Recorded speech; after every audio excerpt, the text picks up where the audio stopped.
Hello everyone, welcome once again to LV Amor Cares, and this is your friend Lou Amor. So medyo dugay-dugay tangog nakabalik diri no tungod kay sakit-sakit lagi pud kita. So atong hisgut-hisgutan karon may tungod sa kabuhi ug kanang blood pressure no. Lately akong nasinati nga kun musaka ang ako ang acid reflux, ang akong BP musaka usab no. Adunay panahon nga kinihing abot og 150 over 89 nga dili na mo akong normal because ang akong normal is 110 over 70. Pero mingon ang doktor nga kung magkaedad-edad na gud pod musaka na pod na medyo ang ato ang blood pressure no. So ngano kadto siya nga na trigger tungod kay nakakaon ako og supak usab sa sila pa na manggoy mga pagkaon pod nga dili ba angayan kanon sa mga kabuhiunon, pero kaning gahi bitaw tag-ulo mukaon manggid kita. So mo kadto nga na trigger ang ako ang acid reflux no. So mo kadto nga akong BP misaka usab apan miingon man siya nga kung magkatiguang na pod magkaedad na musakam po na siya og apil no. So apan dili kita magsalig na ng rasuna ka kung magkatiguang na musaka usab, although tinuod tingali pero usahay pod magsumikad ka na sa atong gipangkaon.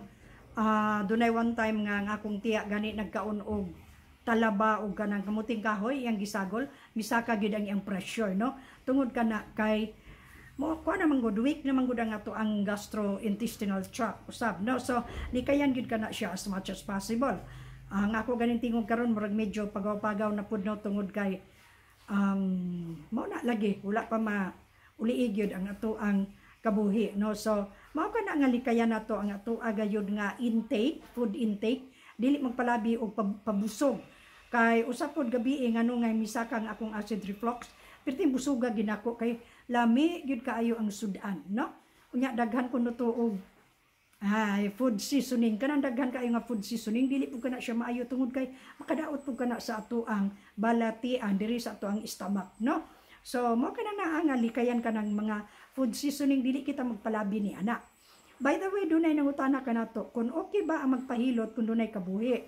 Okay man siya massage therapy, pero dili na to iduot mito nan dili ba diri kana bitaw mingon og magpadudok kog kabuhi, dili kana siya advisable labi na kun dili mantigo ang mubuhat ni anak tungod kay mga kuan be na internal organs nato sa ilalom delikado biya na diha ang liver, na diha ang uterus, ang ovary, ang pancreas uban pa diha no, na diha ang ato ang mga tinai no. So kidney dili kana siya diha magpataka kita kun magpa-massage lang diri sa luyo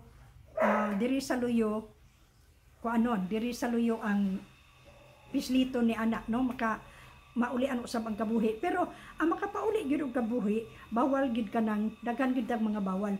Doon na po'y nangutanan ako sa comment section kung pwede ba ang kape. Dili gyud na siya because caffeine maka-trigger gyud na siya sa kabuhi or makakabuhi labi nagwa kay kaon mo inom ka ni anak no. So mao kana ang pipila ka mga pangutana nga akong nahipo sa comment section. Comsec mo kanay bag-o nila ngalan Comsec. Okay nang massage therapy, ayaw lang ipaduot ang dire ang kuto-kuto no, ang kuto-kuto tungod kay ang kabuhi naa sa kuto-kuto. Sila pa wala stiyan na sa kuto-kuto. Dayon makadaot ka na dayon kuan lang kanang likayan ang kape, likayan ang unsa pa na diha no, ang mga caffeine, ang mga citrus, ang mga aslo, mga halang dili gid kana siya as much as possible.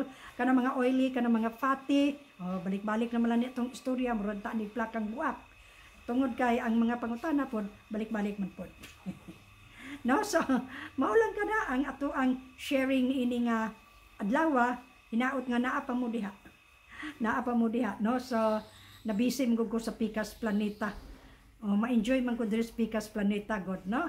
Nya naka-gain na punta diha og pipila ka mga kuan mga nanapoy community to gamay no.